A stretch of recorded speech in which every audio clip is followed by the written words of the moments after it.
नमस्कार मित्रांनो, जय श्री कृष्ण. भगवद्गीतेचा 4था अध्यायाला सुरुवात करत आहोत. चॅनलवर नवीन असाल चॅनलला सबस्क्राईब करा, लाईक करा आणि शेअर करा. साईडला एक घंटीचं बटन दिलं आहे ते सुद्धा प्रेस करा, जेणेकरून माझी येणारी पुढची व्हिडिओची नोटिफिकेशन सर्वात पहिले तुम्हाला पोहोचेल. चला तर मग वेळ न घेता व्हिडिओला सुरुवात करूया. श्री गणेशाय नमः. गोपाल कृष्ण भगवान की जय. श्रीमद भगवद्गीतेचा 4था अध्याय. यानंतर श्रीकृष्ण महाराज म्हणाले, हे अर्जुना, मी ह्या अविनाशी योग कल्पाच्या सुरुवातीला सूर्याला सांगितला होता. सूर्याने तो आपला पुत्र मनूला सांगितला होता आणि मनूने आपला पुत्र राजा इक्ष्वाकुला सांगितला. अशा प्रकारे परंपरेने प्राप्त झालेला या योग राजर्षींनी जाणला. परंतु हा योग बऱ्याच काळापासून पृथ्वीलोकात तृप्त झाला होता. तोच हा पुरातन योग आता मी तुला वर्णन करून सांगतो, कारण तू माझा भक्त आणि प्रिय मित्र आहेस. हा योग अत्यंत उत्तम आणि मार्मिक आहे. अशा प्रकारचे भगवंताचे वचन ऐकून अर्जुनाने विचारले, हे भगवान, आपला जन्म तर आधुनिक अर्थात आताच्या काळातच झालेला आहे आणि सूर्याचा जन्म तर फार पुरातन आहे. तर मग हा योग आपण कल्पारंभी सूर्याला सांगितला हे मी कसे जाणून घेऊ? यावर श्रीकृष्ण महाराज म्हणाले, हे अर्जुना, आत्तापर्यंत माझे आणि तुझेही पुष्कळ वेळा जन्म होऊन गेलेले आहेत. परंतु हे परमतपस्वी अर्जुना, त्यांना तू जाणत नाहीस, परंतु मी जाणतो. माझा जन्म देहधारी मनुष्याप्रमाणे नाही. मी अविनाशी रूपी अजन्मा असूनही, तसेच सर्व प्राणीमात्रांचा ईश्वर असूनही आपल्या प्रकृतीला अधीन करून मी योगमायेने प्रकट होत असतो. हे भारत, जेव्हा जेव्हा धर्माचा नाश होतो आणि अधर्म वाढीस लागतो, तेव्हा तेव्हा मी आपले स्वरूप धारण करतो, अर्थात प्रकट होतो. साधू पुरुषांचा उद्धार करण्यासाठी, त्यांचे रक्षण करण्यासाठी आणि दुष्कृत्य करणाऱ्यांचा नाश करण्यासाठी, धर्माची स्थापना करण्यासाठी मी प्रत्येक युगामध्ये प्रकट होत असतो. म्हणून हे अर्जुना, माझा तो जन्म आणि कर्म दिव्य म्हणजेच अलौकिक आहे. अशा प्रकारे जो पुरुष तत्वाला जाणतो त्याने शरीराचा त्याग केल्यानंतर त्याला पुन्हा जन्म प्राप्त होत नाही, परंतु त्याला माझी प्राप्ती होते. हे अर्जुना, यापूर्वी सुद्धा राग, भय आणि क्रोधांचा त्याग केलेले, अन्नभावाने मला शरण आलेले पुष्कळ पुरुष ज्ञानरूपी तपाने पवित्र होऊन माझ्या स्वरूपाला प्राप्त झाले आहेत. कारण हे अर्जुना, जे ज्या प्रकारे मला भजतात त्यांना मी तसेच भजतो. हे रहस्य जाणून बुद्धिवान पुरुष सर्व प्रकारे माझ्याच मार्गाचे अनुसरण करून वर्तन करतात. जे माझ्या तत्वाला जाणत नाही ते या मनुष्यलोकी कर्माच्या फलाची इच्छा करून देवतांची पूजा करतात आणि त्यांच्या कर्मातून उत्पन्न झालेली सिद्धी ही त्यांना लवकरच प्राप्त होते, परंतु त्यांना माझी प्राप्ती होत नाही. म्हणून तू सर्व प्रकारे मलाच भज. हे अर्जुना, गुण आणि कर्माच्या विभागाने ब्राह्मण, क्षत्रिय, वैश्य आणि शूद्र हे 4 वर्ण मीच उत्पन्न केले आहेत. त्यांचा मी करता असलो तरीही मला अविनाशी परमेश्वराला तू अकर्ता समज. कारण कर्माच्या फलामध्ये माझी इच्छा नसते, म्हणून मला कर्म लिप्त करू शकत नाहीत. अशा प्रकारे जो मला तत्वाने जाणतो तो कर्माने बांधला जात नाही. आणि पूर्वी होऊन गेलेल्या मोक्ष पुरुषांनी सुद्धा अशा प्रकारे जाणूनच कर्म केले आहे. म्हणून तू सुद्धा पूर्वजांनी सदा सर्वदा केलेली कर्मेच कर. परंतु कर्म काय आहे आणि अकर्म काय आहे, अशा या विषयांमध्ये बुद्धिवान पुरुष सुद्धा मोहित होतात. म्हणून मी ते कर्म म्हणजेच कर्माचे तत्व तुला चांगल्या प्रकारे सांगतो, की जे जाणल्यामुळे तू अशुभापासून म्हणजेच संसार बंधनातून मुक्त होशील. कर्माचे स्वरूपसुद्धा जाणून घेतले पाहिजे आणि अकर्माचे स्वरूपही जाणून घेतले पाहिजे. तसेच निषिद्ध कर्माचेही स्वरूप जाणून घेतले पाहिजे, कारण कर्माची गती अत्यंत गहन गूढ आहे. जो पुरुष कर्मामध्ये म्हणजेच अहंकाररहित वृत्तीने केलेल्या संपूर्ण प्रयत्नांमध्ये अकर्मक म्हणजे वास्तविक त्यांचे न होणे पाहतो, आणि जो पुरुष अकर्मामध्ये म्हणजेच अज्ञानी पुरुषाने केलेल्या संपूर्ण क्रियांचा त्यागामध्ये सुद्धा कर्माला अर्थात त्यागरूपी क्रियाला पाहतो, तो पुरुष मनुष्यांमध्ये बुद्धिमान आहे आणि तो योगी पुरुष संपूर्ण कर्मे करणारा आहे. हे अर्जुना, ज्यांची संपूर्ण कार्य कामना आणि संकल्परहित आहेत व त्या ज्ञानरूपी अग्नीने ज्यांची कर्मे भस्म झाली आहेत अशा पुरुषाला ज्ञानी लोकसुद्धा पंडित म्हणतात. जो पुरुष संसाराचा आश्रय नसलेला सदा परमानंद परमात्म्यात तृप्त आहे तो कर्माचे फल व संग अर्थात कर्तृत्व अभिमानाचा त्याग करून कर्मांमध्ये उत्तम प्रकारे वागत असूनही काहीच करीत नाही. ज्याने आपले शरीर व अंतःकरण जिंकले आहे आणि भोगासंबंधी सर्व सामुग्रीचा त्याग केलेला आहे अशा आशारहित पुरुष केवळ शरीरासंबंधी कर्मे करूनही पापाला प्राप्त होत नाही. जे आपोआप प्राप्त होईल त्यातच संतुष्ट राहणारा आणि हर्ष शोकादी द्वंद्वांच्या पलीकडे गेलेला ईर्ष्यारहित सिद्धी आणि असिद्धी म्हणजेच समत्व भाव ठेवणारा पुरुष कर्मे करून ही बंधन पावत नाहीत.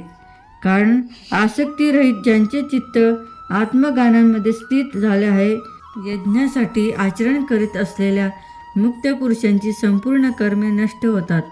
यज्ञासाठी आचरण करणाऱ्या पुरुषांपैकी कोणी या भावनेने यज्ञ करतात की अर्पण म्हणजे स्त्रुवादिकसुद्धा ब्रह्म आहे आणि हवी म्हणजे हवन करणाऱ्यांचे द्रव्य सुद्धा ब्रह्म आहे आणि ब्रह्मरूप अग्नीमध्ये ब्रह्मरूप कर्त्यांद्वारे जे हवन केले जाते ते सुद्धा ब्रह्मच आहे. यासाठी ब्रह्मरूप कर्मांमध्ये समाधिस्थ झालेल्या त्या पुरुषांद्वारे जो प्राप्त होण्याजोगे आहे तेही ब्रह्म आहे. आणि दुसरे योगी लोक देवतांच्या पूजनरूप यज्ञाचीच चांगल्या प्रकारे पूजा करतात, उपासना करतात आणि दुसरे ज्ञानी लोक ब्रह्मलोक परमात्मा रूप अग्नीमध्ये यज्ञांच्या द्वारे यज्ञांचे हवन करतात. दुसरे योगी लोक श्रोतादी सर्व इंद्रिये संयम अर्थातच स्वाधीनतारूप अग्नीमध्ये हवन करतात म्हणजेच इंद्रियांना विषयांपासून परावृत्त करून वश करतात. आणि दुसरे योगी लोक शताब्दी विषयांचे इंद्ररूप अग्नीमध्ये हवन करतात म्हणजेच राग द्वेष रहित इंद्रियांनी विषयांचे ग्रहण करतानाच विषयांचे भस्म करतात. दुसरे योगी लोक सर्व इंद्रियांच्या व्यवहारांना आणि प्राण्यांच्या व्यापारांना ज्ञानाने प्रकाशित परमात्म्यात स्थितरूपी योगाग्नीमध्ये हवन करतात. दुसरे काही नाही. पुरुष ईश्वर अर्पण बुद्धीने लोकसेवेत द्रव्य खर्च करणारे आहेत. तसेच काही पुरुष स्वधर्म पालनरूपी तपयज्ञ करणारे आहेत आणि काही अष्टांग योगरूपी यज्ञ करणारे आहेत आणि काही अहिंसादी कठोर व्रतांचे पालन करणारे. प्रयत्नशील पुरुष भगवंताच्या नावाचा जप आणि भगवंत प्राप्तीसंबंधी शास्त्रांचा अध्ययनरूपी ज्ञान यज्ञ करणारे आहेत. दुसरे काही योगी लोक अपान वायूत प्राणवायूंचे हवन करणारे आहेत. तसेच दुसरे काही योगी लोक प्राणवायूंमध्ये हवन करतात आणि दुसरे काही योगी लोक प्राणवायू आणि अपमान वायूच्या गतीचा निरोध करून प्राणायामपरायण होतात. दुसरे नियमित आहार करणारे योगी लोक प्राणाला प्राणातच हवन करतात. अशा प्रकारे यज्ञांद्वारे ज्यांचे पाप नष्ट झाले आहे असे हे सर्वच पुरुष यज्ञाला जाणणारे आहेत. हे कुरुश्रेष्ठ अर्जुना, यज्ञाचा परिणाम म्हणजे ज्ञानामृत त्यांचे सेवन करणारे योगी लोक सनातन ब्रह्म परमात्म्याला प्राप्त होतात आणि यज्ञरहित पुरुषाला या मनुष्य लोकीच सुख मिळत नाही तर त्याला परमलोकात सुख कसे प्राप्त होणार. असे अनेक प्रकारचे यज्ञ वेदांच्या वाणीत विस्तारित केले गेले आहेत. त्या सर्वांना शरीर मन आणि इंद्रियांच्या क्रियेने उत्पन्न होणारे समज अशा प्रकारे तत्वाने जाणल्याने निष्काम कर्मयोगाच्या योगाने संसार बंधनातून तू मुक्त होशील. हे अर्जुना, सांसारिक वस्तूंनी सिद्ध होणाऱ्या यज्ञांपेक्षा ज्ञानरूपी यज्ञ सर्व प्रकारे श्रेष्ठ आहे.